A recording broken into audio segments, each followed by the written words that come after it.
Good, everyone good performance. Before couple of games, it's so no good started. But today, it's good start to dash. So they could make a good result. Yes, and I appreciate Capital One team. Yes.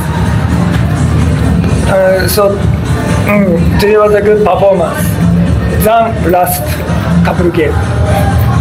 Thank you, Coach. And for Remy as team captain, gaano ka lang din ka-proud sa nag-build ng momentum na team, especially heading into the next?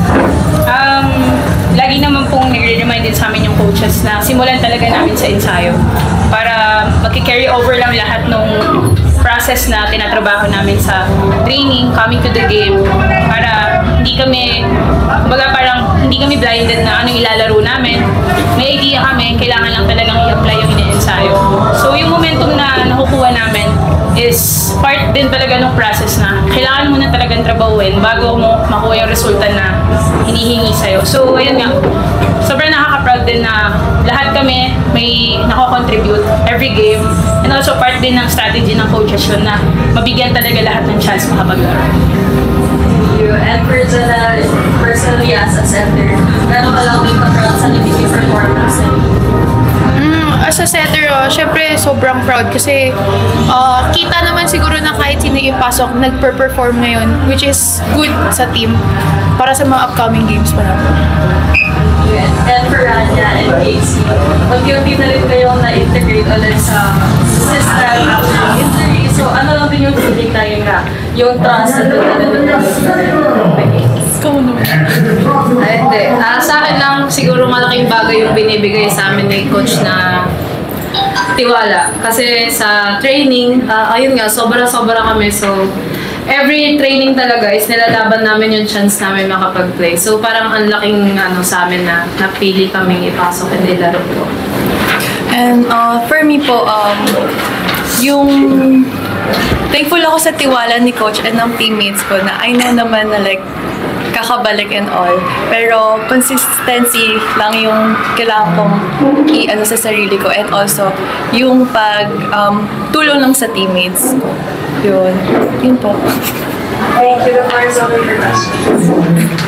For Junel, alam naman natin grabe yung firepower ng team with Marla and group. Tapos yung lahat na ipasok, nagko-contribute. Para sa as a center, paano walang binabalanse yung offense nyo? Bunutan kung sino mag-pog. Di po, siguro, kung sino yung magandang gising, sa kanya ibigay, easy point.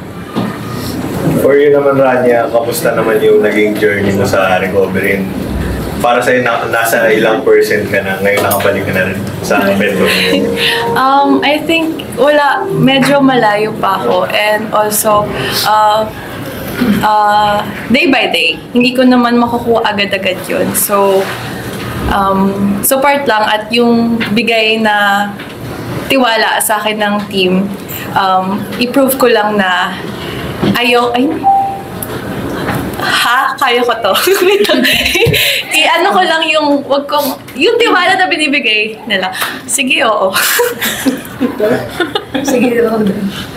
For Remy, 8-1 na kayo ngayon. Last time na nag-9-1 kayo was yung unang championship conference nyo pa ng 2019. So between noon and ngayon, siguro yung constant pa rin sa Petrogas na may winning tradition pa rin talaga kayo hanggang ngayon as one of the top contenders speaking? Going back to 2019, I was not part of the team yet. I was on a different club team pa. Pero when I arrived in Petrogas, nandun na talaga yung winning culture ng team. So, it runs naman dun sa, yung napakita nila on the previous years.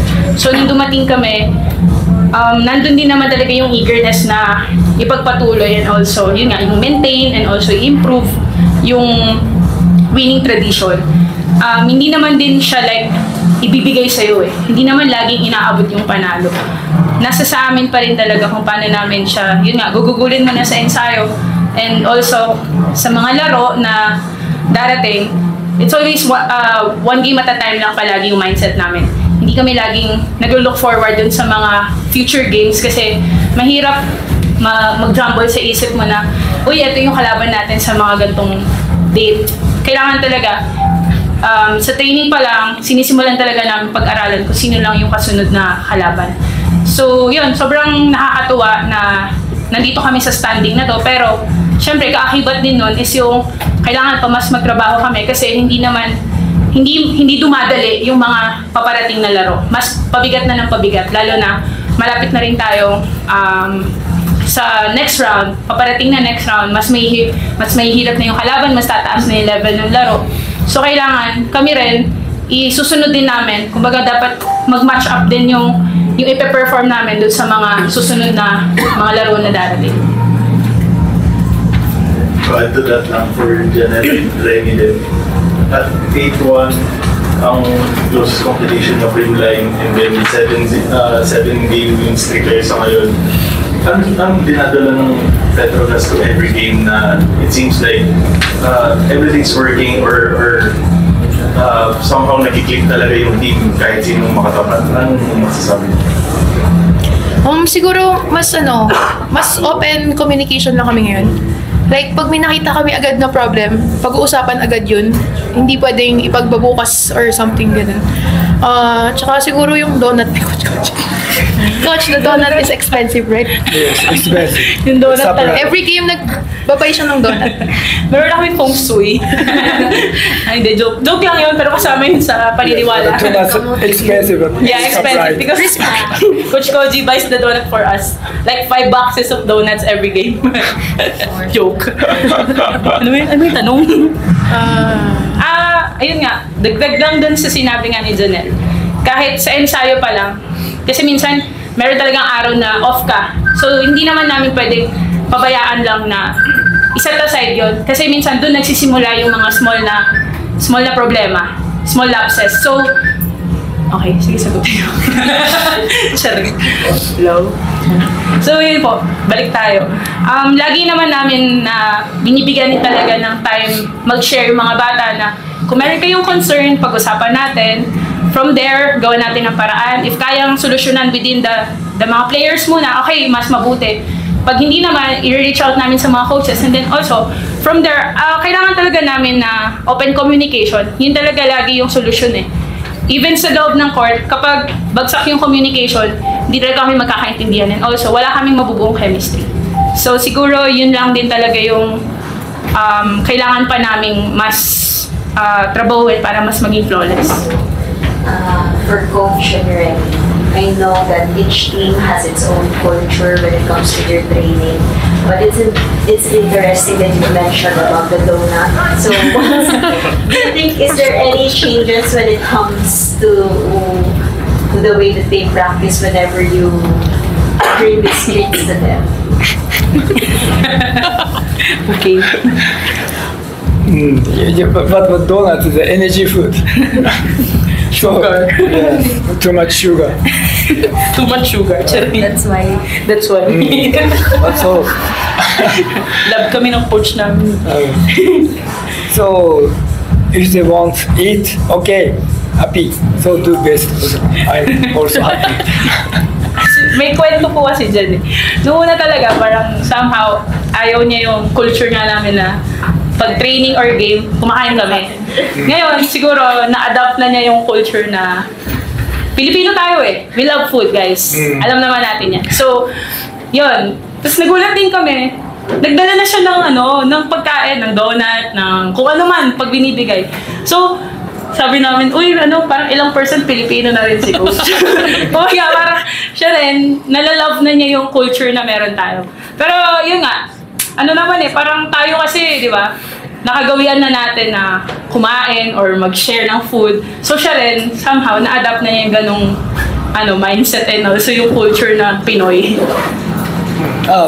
Before, we had a nutritious food seminar that people came because everyone eat chocolate, donut, hamburger, anything. But this is not nutritious food, energy food.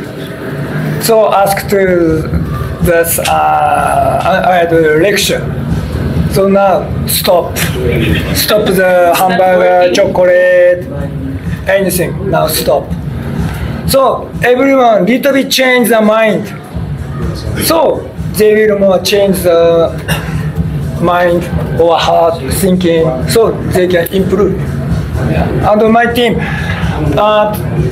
team have 7 middle player. 7, too many, 7. But one player injured. So now Rania and Casey now too much every day they are aggressive. So I made a competition work in the team. Now MJ, Ram, Joy, Rania or Casey, Ethan, they will more competition work. They will, my team is more improve. So I expect my team middle player. Yeah. So today, call to this player. But I have a request to middle player. They need more serve practice. It's good, sorry. Best in short ball. For Rania and Casey, siguro na lang masasabi niyo dyan sa yung ganong competition nga within the team.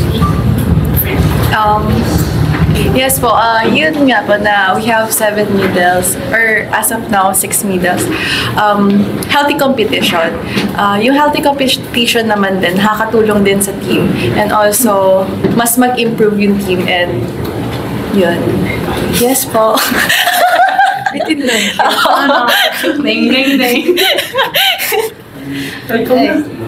Sa akin lang po, siguro, kasi yun nga, madaming medals. So, ang mindset ko na hindi ako basta-basta magpapatalo. Yan, friendly competition nga, pero Nice service us. may ko parang sa akin, ay, mas bata ako sa kanila, so, Mas aggressive. kaya ko. Yun lang. Casey is 24 years old, right? 25. 25 years old. 27. 7. Difference age. But difference body style. 25 players are too younger. They can focus to her play, focus. But Rania difference. She can focus to her play and thinking the teamwork. Thinking. So difference age. So I don't know which one he good up to date. Coach, your next game will be against Galleries Tower. So how will the momentum that you've built help you guys into that? Yes. After I must check the video after return home. Yes. But now I can't say. But always we do best.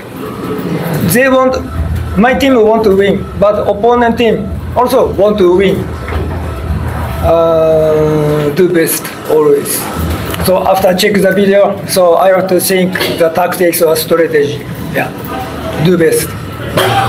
Thank you, Coach. Thank you, Rani. Thank you, Casey.